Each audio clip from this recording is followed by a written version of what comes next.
Bon, nous allons pouvoir commencer. Bonsoir à tous. Merci de votre présence ce soir. Alors vous voyez, c'est dans des conditions qui sont un petit peu particulières dues aux nouvelles normes de la rentrée, mais ces conditions à effectif réduit et avec masque nous permettent quand même de continuer à tenir les manifestations qui étaient prévues. Donc faisons contre mauvaise fortune bon cœur.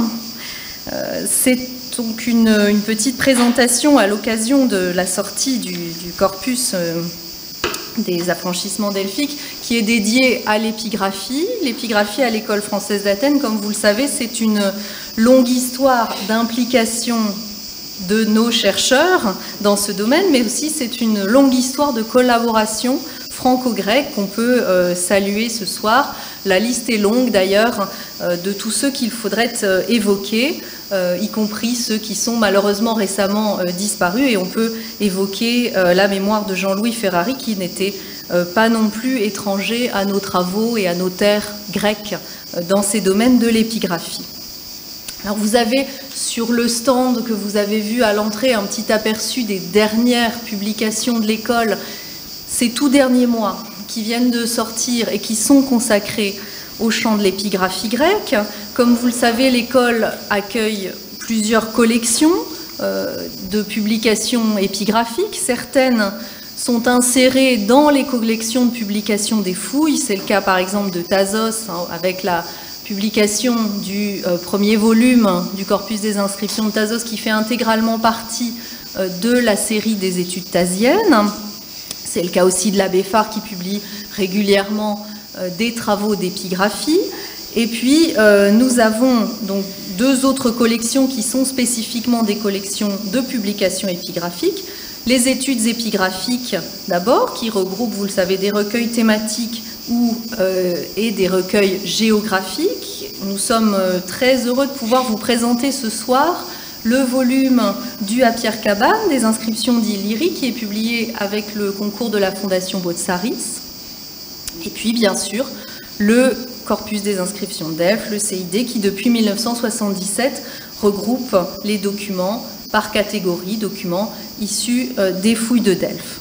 Alors, ce qui est présenté ce soir, c'est bien évidemment un ensemble majeur dans cette série du CID, celui des actes d'affranchissement. Ça n'est que le début d'une longue histoire, mais qui a commencé il y a fort longtemps. Et nous sommes très très reconnaissants à Dominique Mullier de pouvoir nous présenter ce soir ce premier volume qui est l'aboutissement d'un long travail du service des publications, et je tiens à saluer aussi l'excellence de ce service des publications qui a donné toute sa mesure dans la réalisation de ce premier volume du corpus. Alors Dominique, je voudrais rappeler que j'ai eu le privilège d'assister à la soutenance de ta thèse d'État quand j'étais, je crois, en licence ou en maîtrise, je ne sais plus bien. Et je suis donc très émue aujourd'hui d'avoir le privilège d'être la directrice qui a eu entre ses mains, en primeur, le volume tout frais sorti de l'imprimerie. Je trouve que c'est une belle histoire parce que cette soutenance n'a peut-être pas été complètement étrangère à ce que j'ai décidé de faire après, avec l'exemple que tu as montré sur cette étude majeure d'un corpus dont nous attendons aussi, et bien sûr, la suite et puis ta présentation. Donc merci beaucoup et je te laisse la parole.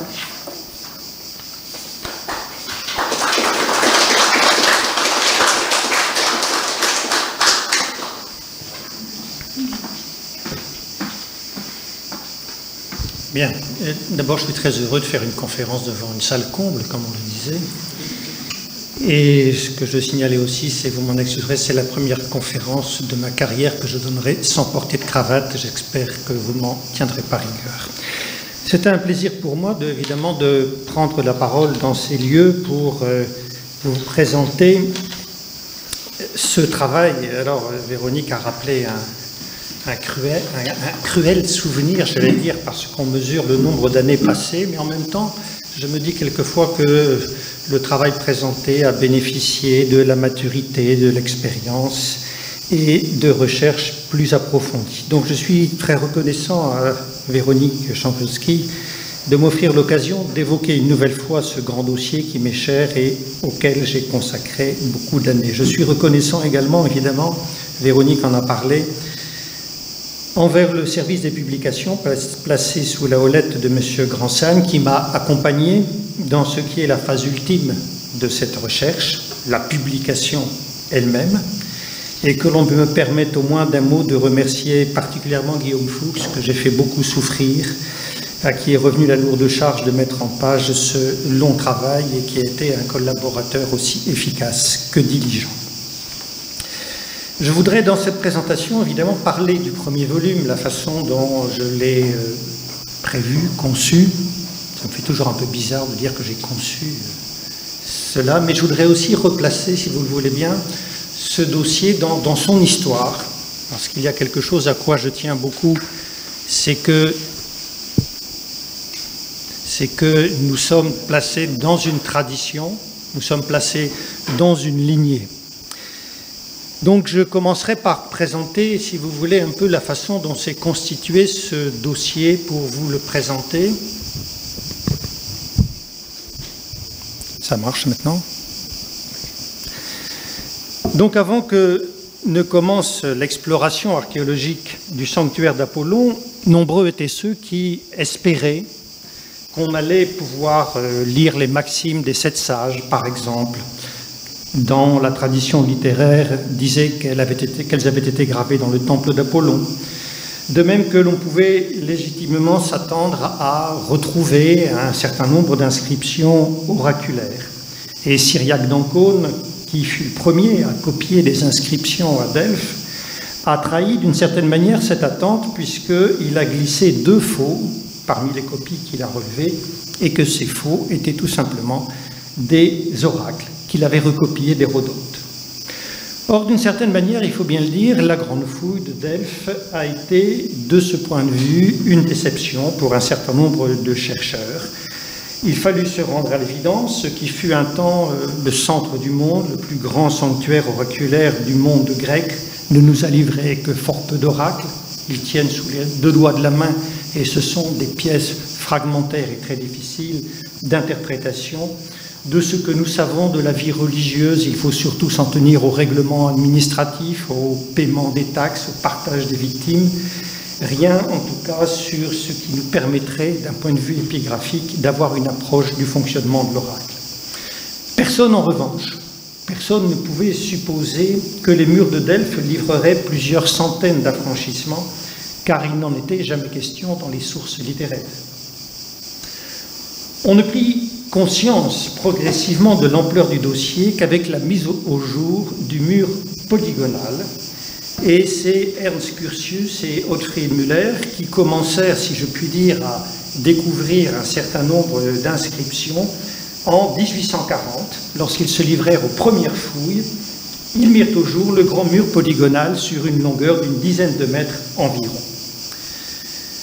20 ans plus tard, c'est Paul Foucart qui dégagea le grand mur polygonal sur une quarantaine de mètres supplémentaires en arrière du sphinx des Naxiens.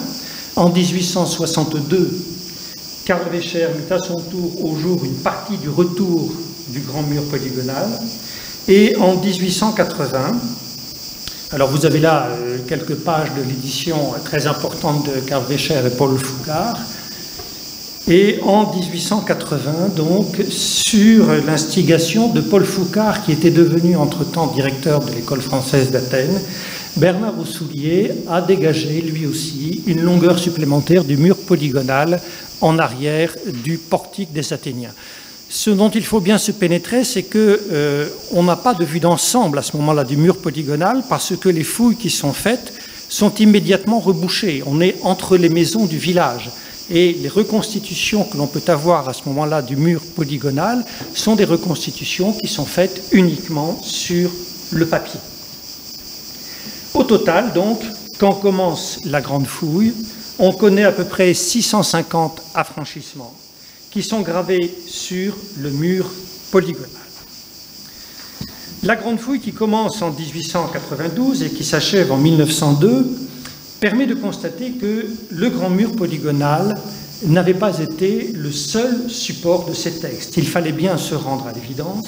On avait gravé des affranchissements d'esclaves un peu partout dans le sanctuaire, et c'est cet examen topographique que je vous montrerai très rapidement. Premier constat, le grand mur polygonal, avec son retour, offre une surface très importante, sur 84 mètres de longueur, 4 mètres de hauteur, et entre 200 avant notre ère et 160, soit pendant 40 années, il est le lieu exclusif de gravure des affranchissements, et il demeure très largement le lieu de gravure privilégié jusque vers 140. Plus tardivement, donc voilà quelques photographies du grand mur polygonal, dégagées cette fois sur toute sa longueur, avec, vous avez ici sur cette reproduction extraite du premier volume, une petite idée de la répartition de l'ensemble des textes sur ce mur.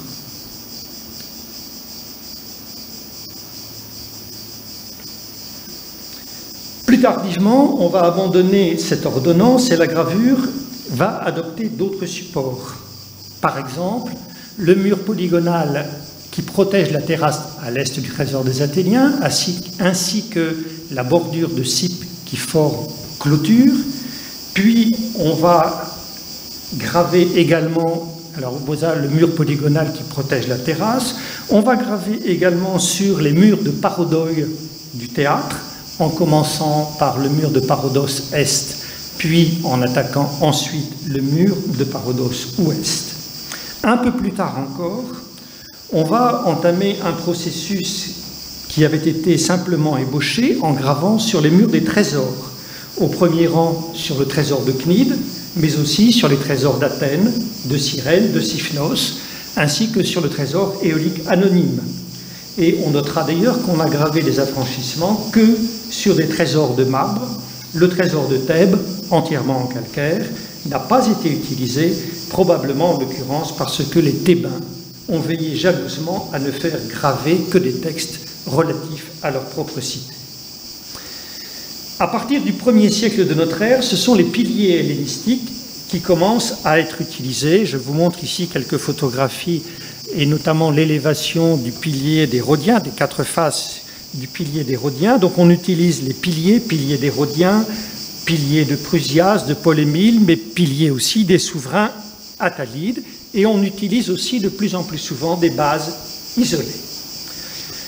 Une rupture très nette intervient vers la fin de la prêtrise 26, c'est-à-dire on est tout à fait à la fin du 1er siècle avant notre ère, où on revient au théâtre, mais cette fois-ci, on revient dans l'orchestra et on va graver les murs du podium de l'orchestra, les orthostates du podium de l'orchestra.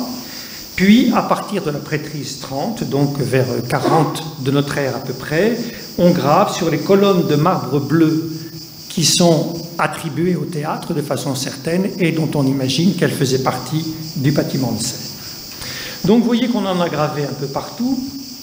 Malheureusement, le plan de publication adopté pour les inscriptions dans l'enthousiasme de la Grande Fouille a contribué largement à accentuer cette forme de dispersion de la documentation. En effet, les actes d'affranchissement ont alors subi le même sort que les autres catégories diplomatiques. Si les volumes de la Sammlung de Bonnac ont réuni par catégorie les inscriptions publiées avant 1892, les inscriptions mises au jour lors de la Grande Fouille ont ensuite été publiées par ordre topographique qui procède par secteur et à l'intérieur de chaque secteur par monument. Toutes les catégories diplomatiques se trouvent donc mêlées sans considération aucune pour leur ordre chronologique ou pour les catégories de documents. C'est ce qui a justifié que l'on mit sur le métier un nouveau corpus des inscriptions de Delphes, dont Véronique a rappelé l'existence, classant les documents selon leur nature et au sein de chaque catégorie diplomatique selon la chronologie.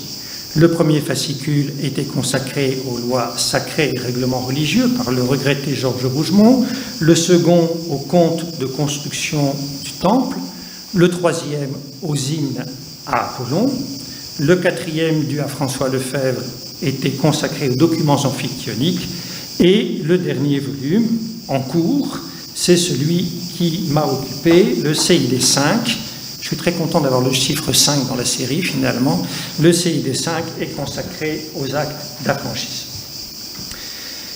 Évoquant en 1952, j'en viens maintenant donc au projet éditorial lui-même, évoquant en 1952 la publication de ce corpus des affranchissements, s'aventurant même à fixer la livraison pour l'année suivante, 1953, Georges Deau fixait les étapes préalables à la publication du corpus en ces termes.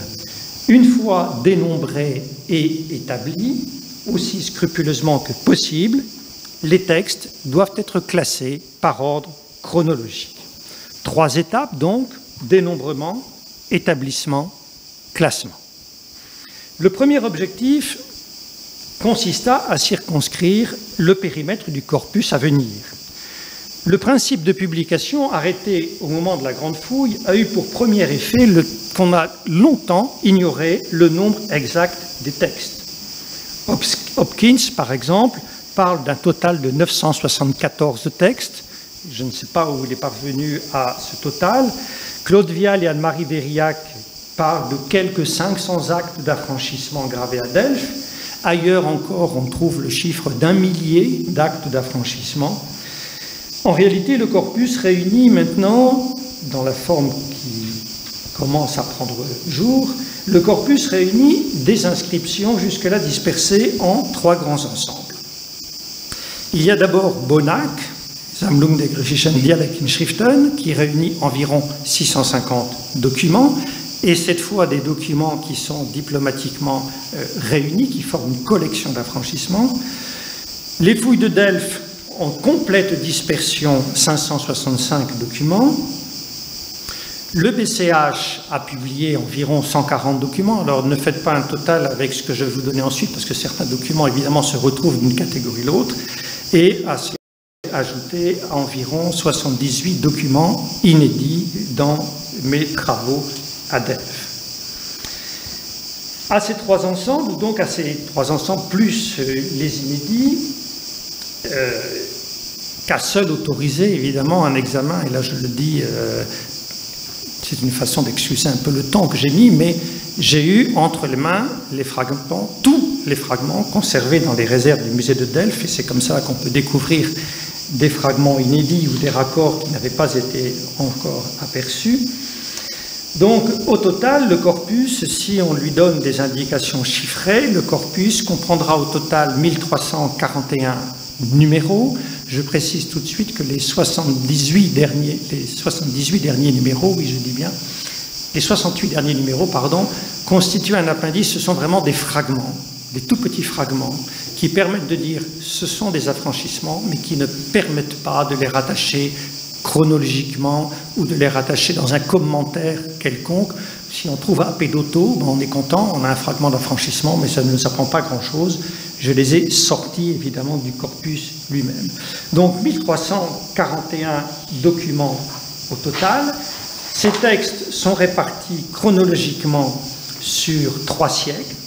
C'est en 201-200 que commence la gravure sur les murs du sanctuaire d'Apollon, et cette pratique va se poursuivre jusqu'à la fin du 1er siècle de notre ère, avec une exception, un affranchissement isolé qui est daté du début du IIIe siècle de notre ère. Bien entendu, la pratique de l'affranchissement existait antérieurement à cet usage nouveau. Ce qui change en 201-200, c'est le mode d'affichage qui, par la gravure sur pierre, devient pérenne et qui d'ailleurs ne concerne pas que la cité de Delphes.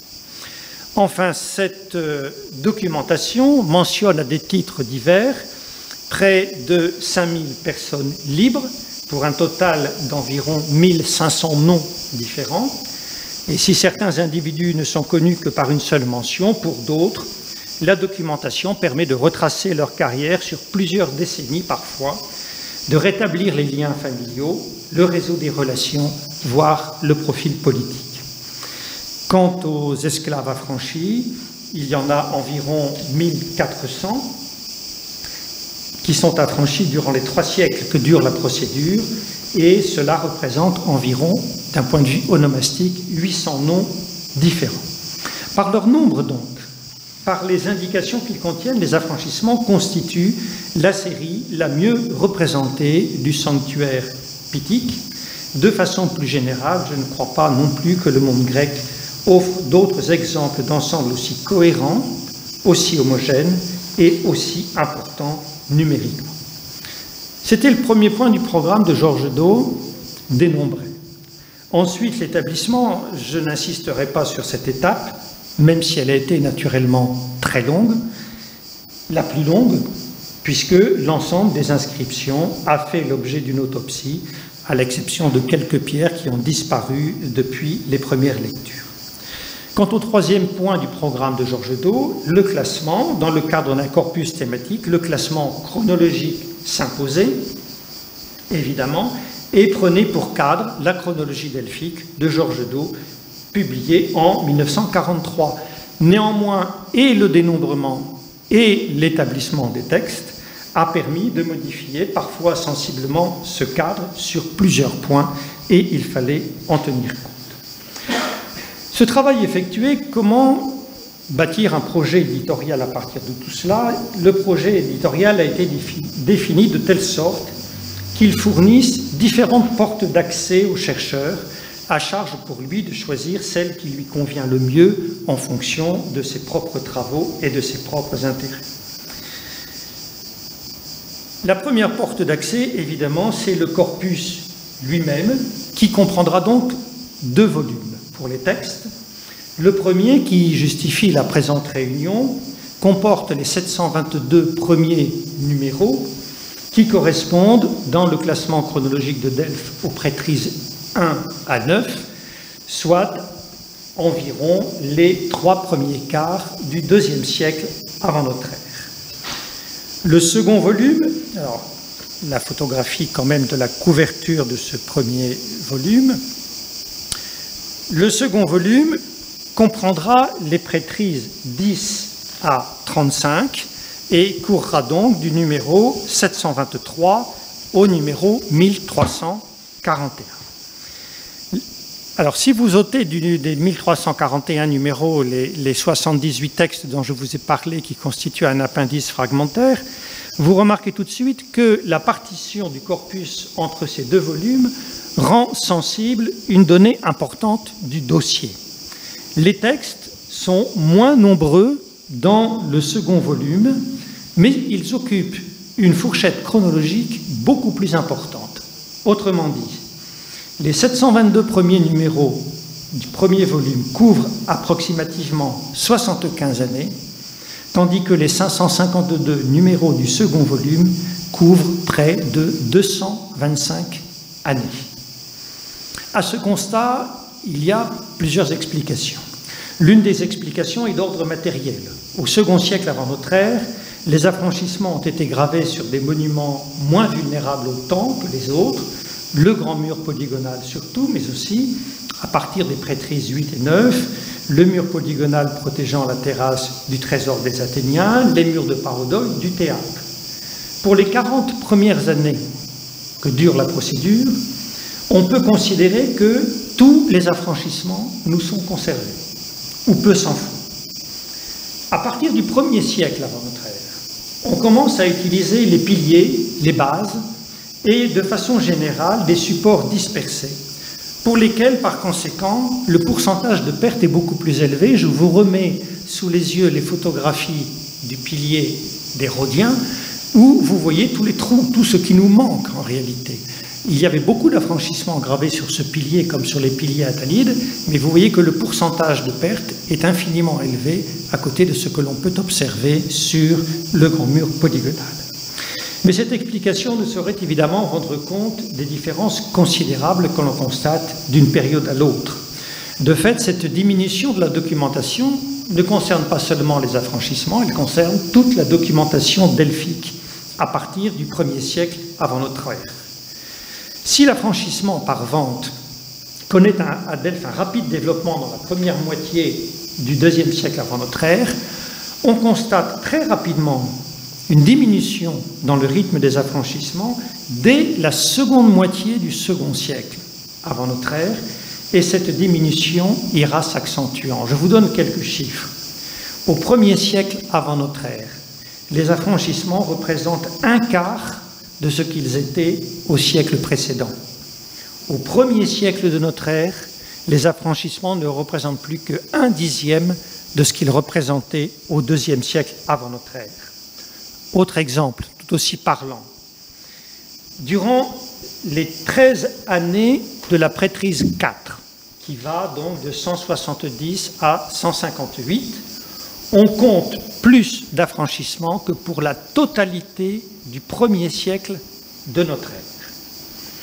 40% des esclaves sont affranchis durant la première moitié du 2e siècle avant notre ère, 70% le sont durant la totalité du 2e siècle, 20% seulement durant le 1er siècle avant notre ère et 10% durant le 1er siècle de notre ère. Comment expliquer cette diminution du rythme des affranchissements? On constate tout d'abord que le nombre des vendeurs étrangers qui viennent à Delphes pour procéder à un affranchissement va rapidement diminuer. Dans la première moitié du 2e siècle avant notre ère, les étrangers sont majoritaires.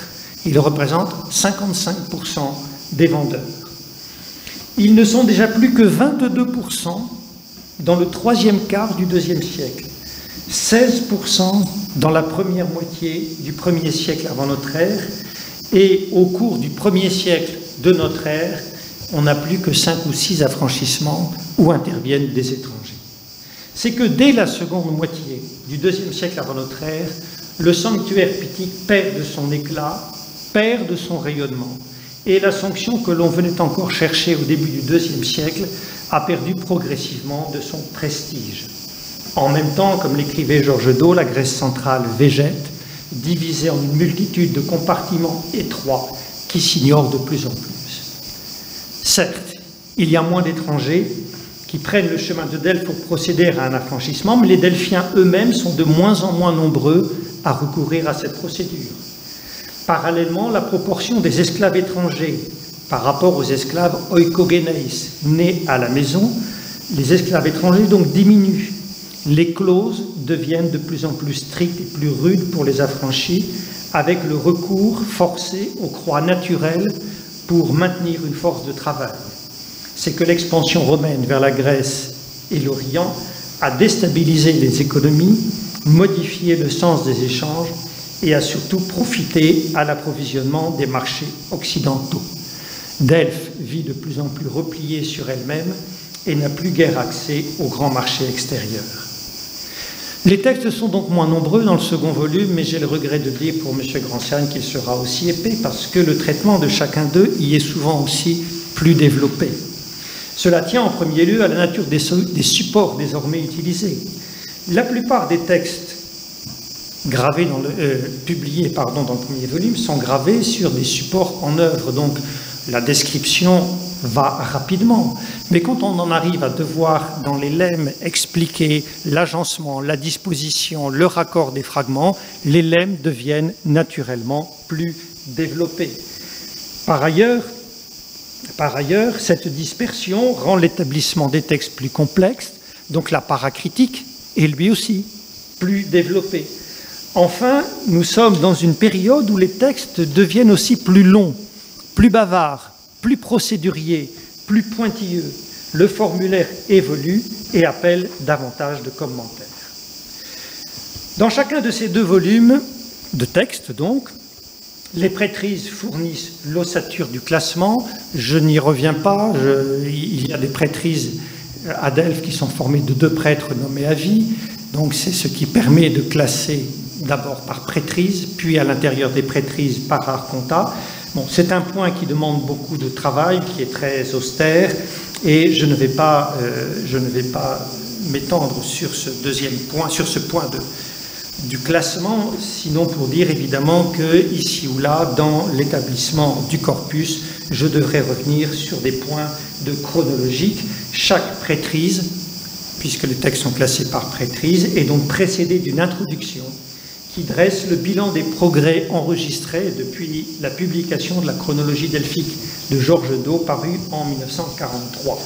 Pour le premier volume, ce sont surtout les prêtrises 4, 6 et 9 qui ont subi d'assez grands changements, mais il y a plus de modifications encore à attendre du second volume pour l'organisation et la chronologie des prêtrises.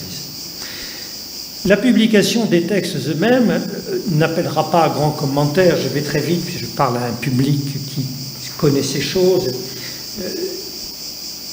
J'ai adapté bien souvent les règles de publication scientifique à la nature de la documentation. Le LEM, donc, cette fiche signalétique, on comprend évidemment les renseignements muséographiques, mais aussi les renseignements sous 3 rubriques différentes, éditions, confères et illustrations, donc les éditions antérieures, les commentaires éventuels sur le texte. J'insiste sur un point, je n'ai retenu dans cette rubrique confères que des références où l'interprétation du texte est engagée. Vous imaginez bien qu'avec un dossier comme celui-là, quand on parle de paramona, quand on parle de telle ou telle clause, on a des listes de numéros d'inscription. Ça n'aurait servi strictement à rien de faire une collection ici de toutes les publications où tel numéro était mentionné. Il fallait vraiment, donc, pour retenir un confère, une rubrique confère, il fallait vraiment que le commentaire intervint de façon déterminée sur la partie du texte. Et enfin, l'illustration elle-même. Alors, il faut distinguer pour l'illustration 2 zones. Ce que vous avez sous la rubrique IL, ce sont les illustrations antérieures à la publication. Les illustrations qui figurent ou qui sont liées au corpus figurent immédiatement après le titre, grand mur polygonal d'emplacement indéterminé, figure 9, page 443. Là, vous avez la rubrique immédiatement de l'illustration éventuelle.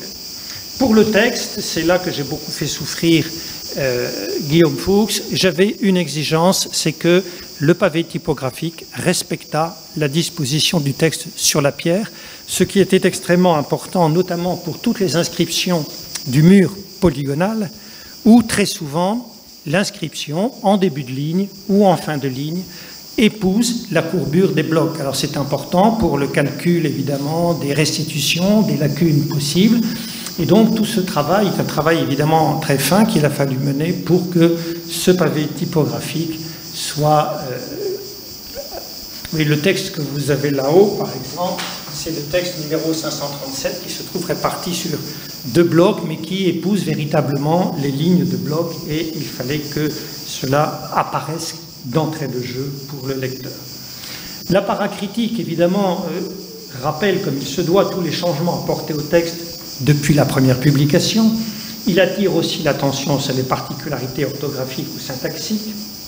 Toutefois, compte tenu de la nature de la documentation, au formulaire répétitif, j'ai distingué les modifications de lecture ou de restitution qui mettent en jeu des graphies, la lecture des noms propres, voire l'intelligence du texte.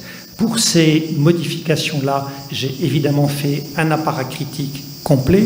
En revanche, lorsque sur un mot comme éleutéros, je déplaçais le crochet droit de 2 lettres, ça ne modifiait en rien l'intelligence du texte. Je vais vous faire une confession, j'avais commencé par l'apparat critique complet, y compris pour ces petits déplacements, et au numéro 600, je me suis dit non, on ne peut pas continuer comme ça, c'est pas possible, on avait des apparats critiques qui étaient absolument développés.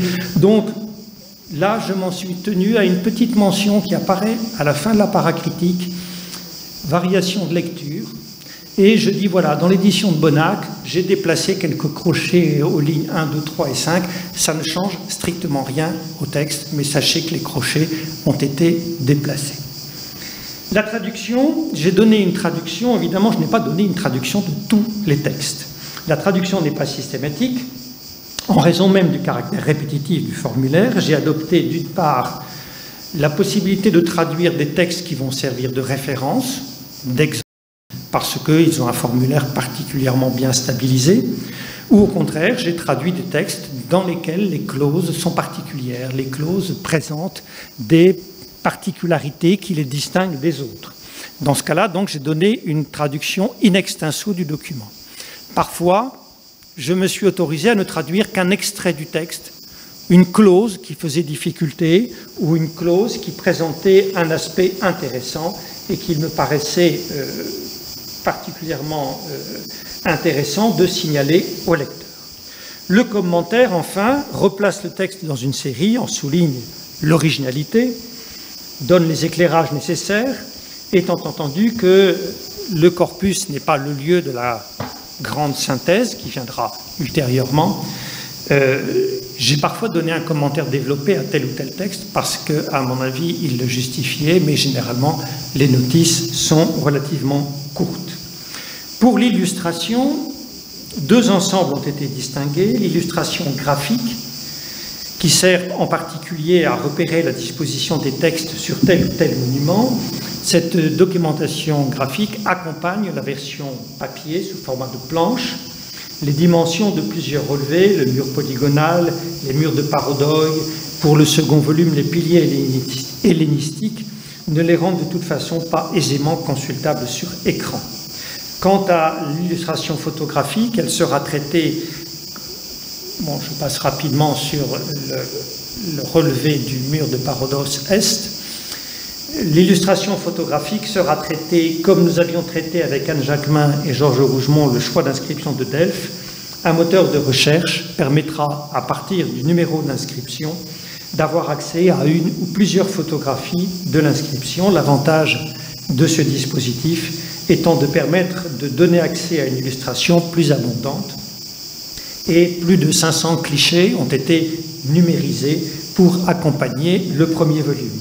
Monsieur Grandsagne a bien voulu m'indiquer que la mise en ligne de ces photographies était en phase de test, qu'elle bénéficiera par rapport à ce modèle du choix d'inscription de Delphes de fonctionnalités nouvelles et que l'ensemble devrait être accessible au public dans le courant du mois d'octobre. Je n'ai fait qu'une dérogation à cette présentation, c'est dans les introductions. Je vous ai dit que chaque prêtrise était précisée d'une introduction chronologique. J'ai associé à cette introduction chronologique un choix de photographies qui devrait permettre, prêtrise après prêtrise, d'examiner l'évolution de l'écriture à travers les 3 siècles que dure la procédure. Je vous avais parlé d'une première porte d'accès, le corpus de texte. Deuxième porte d'accès sera constituée par les index. Les index constitueront le 3e volume du corpus. Index des anthroponymes, des ethniques, des toponymes, du vocabulaire, mais aussi noms de mois et de divinités. J'insiste en particulier sur l'index des anthroponymes que j'ai d'emblée conçu comme un index commenté. Et c'est bien souvent d'ailleurs en constituant ces index que j'ai pu repérer des rapprochements, des raccords, des rappels entre différents textes. Sous une entrée, donc voilà à peu près comment ça se présentera, sous une même entrée, par exemple pour Périas Archelaou Delphos ici, je distingue 3 rubriques. Une première rubrique où sont énumérées les fonctions, que je vais dire les fonctions dans la cité, les fonctions civiques ou religieuses. Bon, ce Périas a été secrétaire du conseil, il a été prêtre. Je distingue une deuxième catégorie qui serait constituée par ce que j'appelle les fonctions sociales. Ce même personnage a été vendeur, a été témoin, a été dépositaire de contrats. Et enfin, une 3e rubrique qui mentionne les liens familiaux qui sont directement exprimés dans le texte. Éventuellement, si ce sont des liens que je rétablis par recoupement, je l'indique dans une remarque comme celle que vous avez ici. Petite indication sur ces index, vous voyez que certains numéros sont affectés d'un petit signe moins en exposant. J'utilise ce dispositif pour signaler que dans le texte, à cet endroit-là, le personnage est mentionné sans son patronyme. C'est une façon de signaler qu'il n'a pas de patronyme mentionné, mais que l'identification de toute façon est certaine. Bien, je passe rapidement sur les index non géographiques qui suivront le même principe. Donc on avait une première entrée de corpus, une deuxième entrée les index, la 3e entrée sera un volume de la BEFAR intitulé « Introduction à la lecture des actes d'affranchissement delphiques ». La dispersion des actes d'affranchissement dans la publication, aggravée d'ailleurs, et il faut battre notre coulpe, aggravée par l'absence d'index pour les fascicules FD3.3 de Georges Do, et c'est précisément ce fascicule qui comprend le plus grand nombre d'affranchissements. La dispersion des actes d'affranchissement donc a eu une autre conséquence sur la recherche elle-même. La recherche a privilégié dans ses enquêtes la collection unitaire de Bonnac, la SGDI, puisque là on a 650 affranchissements qui sont tous regroupés. Ils ne sont pas classés, mais ils sont regroupés. Et c'est une chose très frappante quand on lit les recherches sur les affranchissements et l'utilisation qui est faite de la documentation delphique, de voir que c'est Bonnac qui revient en premier rang. Les affranchissements publiés dans les fouilles de Delphes ne sont que beaucoup plus rarement mentionnés. Un quatrième volume, donc à paraître dans la BEFAR, constituera cette synthèse, cette troisième porte d'entrée à la documentation. Je ne fais que mentionner ce volume qui s'attachera à la fois à la description du formulaire et à son évolution, mais aussi qui analysera les différentes clauses qui apparaissent dans le document.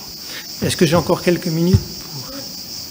Alors, j'ai insisté dans cette présentation jusqu'à présent sur les données numériques du dossier, c'est que là repose pour une bonne part son intérêt. Ce document privé sont d'apparence modeste, ce sont des contrats de vente.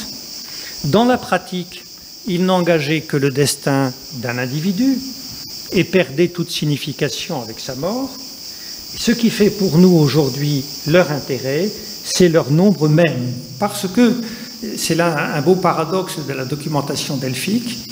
On écrit l'histoire par en bas avec les affranchissements, mais en même temps, ce sont les affranchissements qui nous donnent toute l'ossature chronologique des 3 siècles, deuxième, premier avant, premier de notre ère.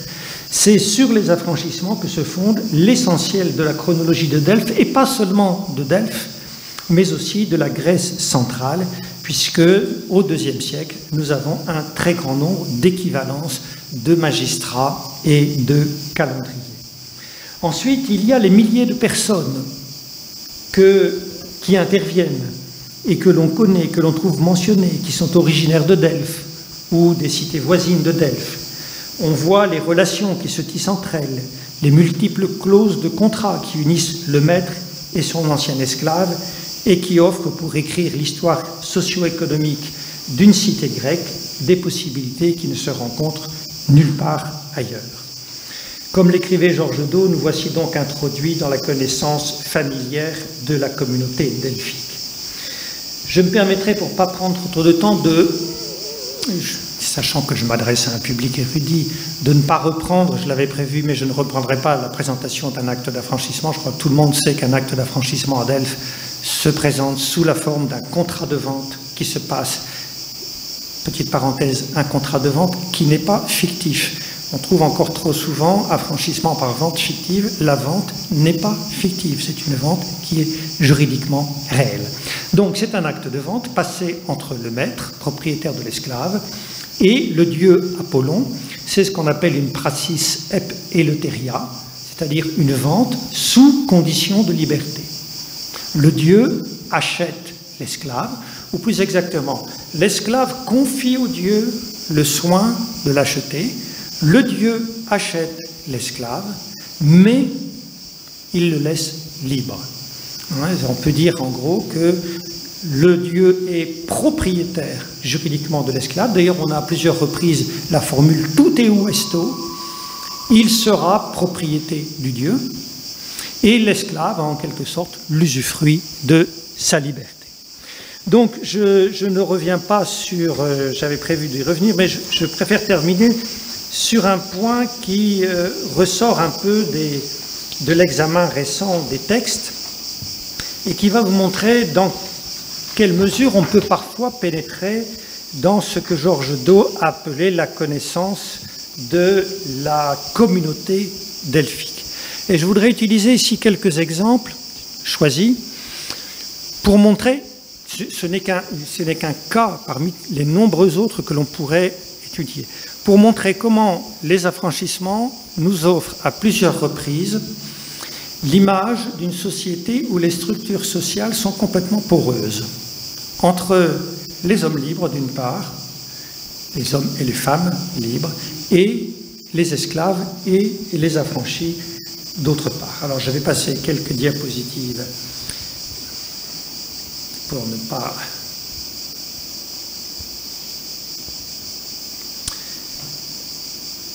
Voilà, je commence par cet affranchissement qui porte le numéro 219 donc dans le corpus. C'est un affranchissement auquel procède Ergation Simonos. Donc Ergation, fils de Simon, il le fait avec l'approbation de sa mère. Et cet affranchissement comporte une formule qu'on ne rencontre nulle part ailleurs. En effet, l'esclave affranchi, qui s'appelle Nikaya, sera libre, normal, ne pourra faire l'objet d'une saisie par qui que ce soit durant toute son existence, formule habituelle, mais agissant envers Ergation comme il est d'usage qu'on le fasse envers un père. D'autres textes permettent de définir ce qu'il faut comprendre derrière l'expression tanomizomena. C'est la nourriture, ce sont les soins pour une existence convenable due au vieillard, enfin et surtout, ce sont les devoirs funéraires. Et d'ailleurs, dans le corpus delphique, tanomizapoyein a le sens habituel de rendre les derniers devoirs, accomplir les rites funéraires. Dans ce cas qui nous occupe, le contrat en demeure à une forme de comparaison, os pateri, qui cache peut-être une filiation naturelle. Bon, ça, on peut le supposer. Mais voici un autre exemple où on constate une adoption pure et simple d'un esclave par son ancien maître. J'ai déjà assez souvent utilisé, assez souvent non, dans 2 articles j'ai mentionné cet affranchissement qui est extrêmement intéressant, puisqu'on a un affranchisseur qui s'appelle Cléomantis, fils de Deinon, qui a antérieurement affranchi son esclave, mais avec ce qu'on appelle une clause de paramona, c'est-à-dire qu'il lui a imposé de rester à son service aussi longtemps qu'il vivrait. Et puis voilà que quelques années plus tard, je prends la traduction, Cléomantis, fils de Deinon, en pleine possession de ses capacités mentales et intellectuelles, a dégagé de son obligation de résidence Eisias qu'il a personnellement élevé et dont j'ai reçu la somme inscrite dans la clause de paramona. Alors, il ne faut pas s'inquiéter du passage de la 3e à la 1re personne, ce sont des choses qui arrivent. Donc, je dégage, ainsi que le fils né d'Eisias au cours de cette période, auquel, par adoption, il a donné le nom de Cléomantis, afin qu'il soit libre de la meilleure façon qu'il soit, sans dépendre de personne en quoi que ce soit, ni de quelque manière que ce soit. Si Cléomantis vient à perdre la vie, les biens qu'il aura laissés seront entièrement propriété de Sosula et à son libre usage. Cette Sosula, on ne sait pas très bien qui elle est. Georges II avait supposé, c'est l'explication la plus plausible, que c'est l'épouse de Cléomantis qui n'a pas pu avoir d'enfant.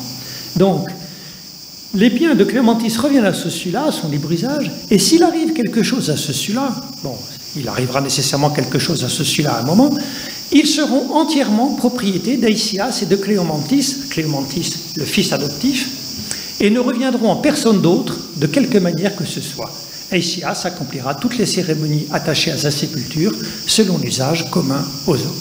Donc voilà un homme libre qui, arrivé au soir de sa vie, décide de mettre un terme à la paramona qu'il avait d'abord imposée à son affranchi. Il est vraisemblablement le père naturel du jeune Nicostratos qui est né durant la paramona.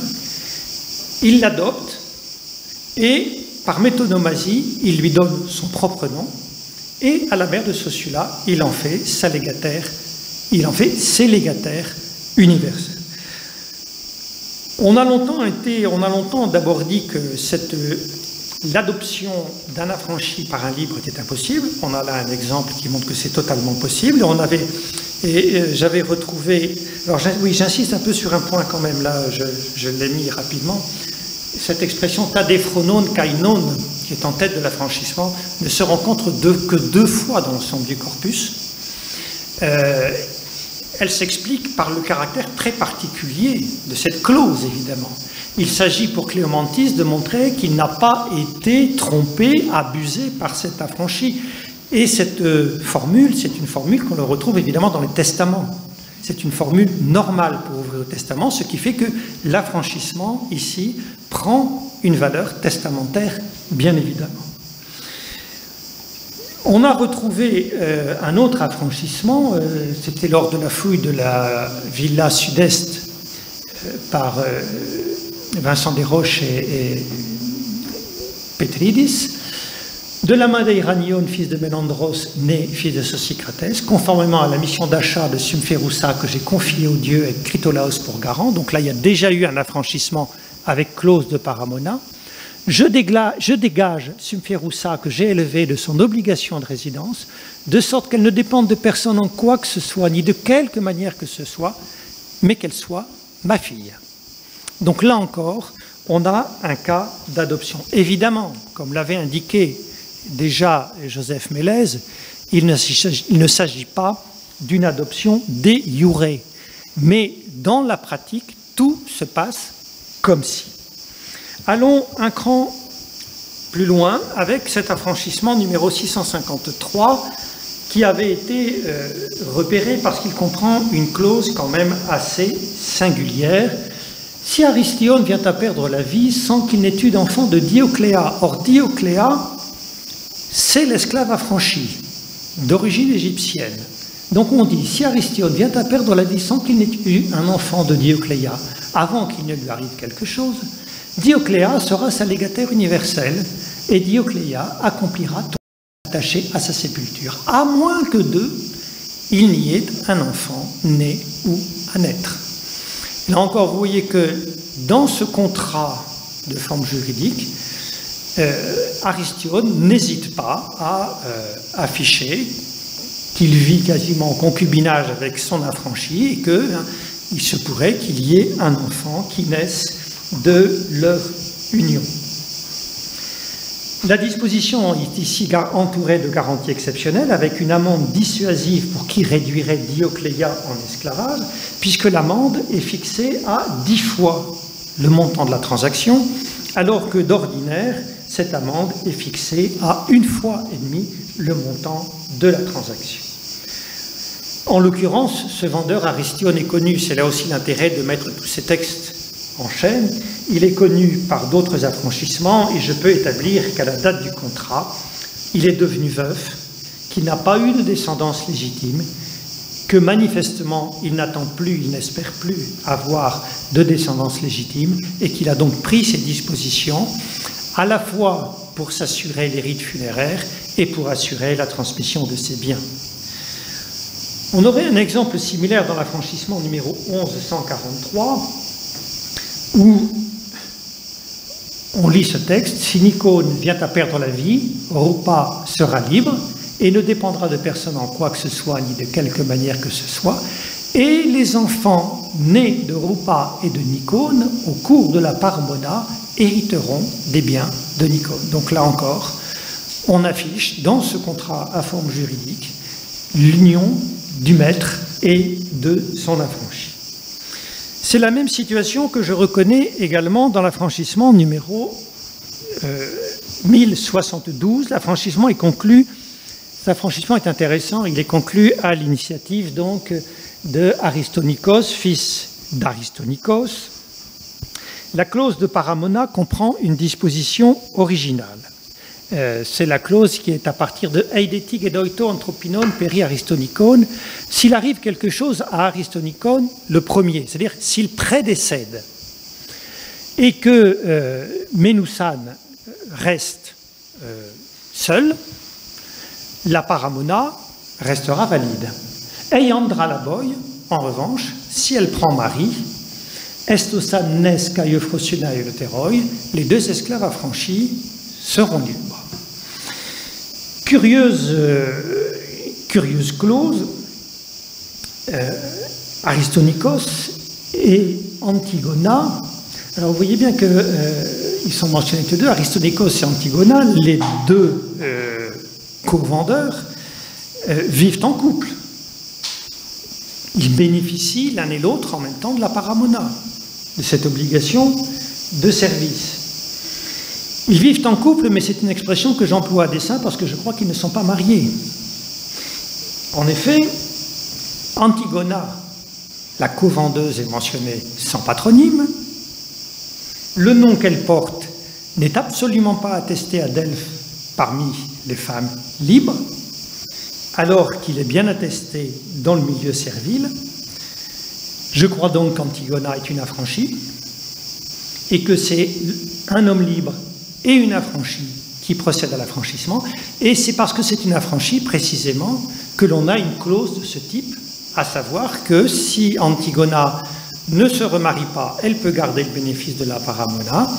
Enfin, elle ne dit pas se marier. Bon, je ne peux pas développer ici, mais la formule Andra Laboi qu'on rencontre une autre fois est assez curieuse, parce que la bonne formule dans le mariage grec, c'est gunaïka, lambano. C'est ce que dit le marié quand il reçoit des mains du père. La mariée, il dit lambano ou lambano gunaïka. Ici, on a inversé la préposition en disant hey, d'Andra Laboi, si elle prend mari, à ce moment-là, elle n'a plus droit à cette paramona. Dernier exemple, c'est une situation identique dans l'affranchissement numéro 1144. Soterica, donc c'est un affranchissement par vente. Le vendeur, c'est Sosicrates Mélésia, mais on voit que Soterica demeurera auprès de Sosicrates et Zosima. C'est-à-dire qu'il y a deux personnes qui bénéficient de la paramona, donc Sosicrates et Zosima, pour toute la durée de leur existence, faisant pour eux tout ce qui est ordonné sans encourir de reproches. S'ils se séparent, Soterica, l'affranchi, demeurera auprès de Sosicrates. Si au contraire ils s'entendent, la paramona bénéficiera à l'un et à l'autre. Alors Gaston Collin avait bien repéré cette disposition et il commentait « Sosicrates est un mari prudent qui prévoit le cas où sa femme se séparerait de lui. S'ils vivent en bonne intelligence, l'esclave continuera à les servir tous les deux. S'il y a divorce, elle devra suivre le mari. » Mais Gaston Collin notait aussi que le contrat ne recourt à aucun des termes techniques qui servent à désigner le divorce. À Athènes, apopompé ou apolaïpsis. Mais il semble difficile, disait-il, de comprendre autrement le mot chorismos, opposé à la bonne harmonie du ménage ei symphonée oissan. Peut-être même, continue-t-il, a-t-il été choisi à dessein pour comprendre à la fois l'hypothèse d'un divorce prononcé par le mari et celle d'un divorce qui aurait lieu par la volonté de la femme. À dire le vrai, si le mot chorismos, effectivement, ne relève pas du vocabulaire technique pour désigner le divorce, le verbe symphonéo n'est pas davantage celui qu'on attend pour définir l'état de mariage pour lequel on utilise le verbe synoikeo. Si je partage donc et j'élargis le constat de Gaston Collin sur le vocabulaire, je n'en tire pas les mêmes conclusions. Je pense en effet que le vocabulaire est choisi à dessein, parce que Sosicrates et Zosima ne sont pas légitimement mariés, ils ne peuvent donc pas divorcer. Nous sommes en présence, là encore, d'un couple formé d'un homme libre et d'une affranchie, comme dans le contrat précédent. Le vocabulaire utilisé oriente vers cette conclusion, mais aussi le nom de Zosima, parce que comme dans le cas précédent, on ne connaît pas de Zosima libre. Le nom Zosima n'est attesté que dans l'onomastique servile, et il demeurerait isolé s'il fallait maintenir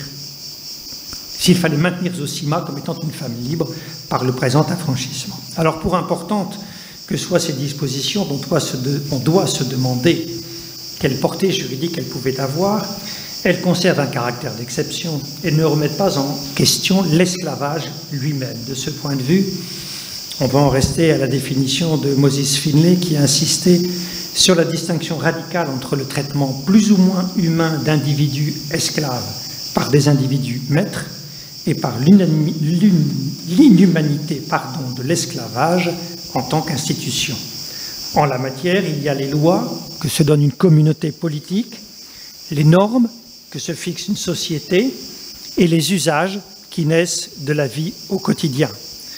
Anne-Marie Vériac et Claude Vial disaient autrement, il existe toujours une marge entre le droit et la pratique dans une société où l'État n'exerce pas un contrôle strict sur les citoyens. J'ai commencé en rappelant la constitution progressive de cet ample dossier. Pour conclure, j'aimerais mettre en regard, si vous me le permettez, deux photographies que près d'un siècle séparent, non pas par vanité personnelle, j'espère que vous me reconnaissez dans les deux photographies, non pas par vanité personnelle, mais tout au contraire, pour bien souligner combien cette publication des actes d'affranchissement s'inscrit dans une lignée, dans une tradition. On me permettra donc de terminer par une citation empruntée à celui qui me fit déchiffrer mes premiers affranchissements sur le théâtre de Delphes en 1980, j'ai nommé Jean Bousquet, qui aimait à dire que si nous voyons plus loin que nos prédécesseurs, c'est parce que nous sommes juchés sur leurs épaules. Je vous remercie.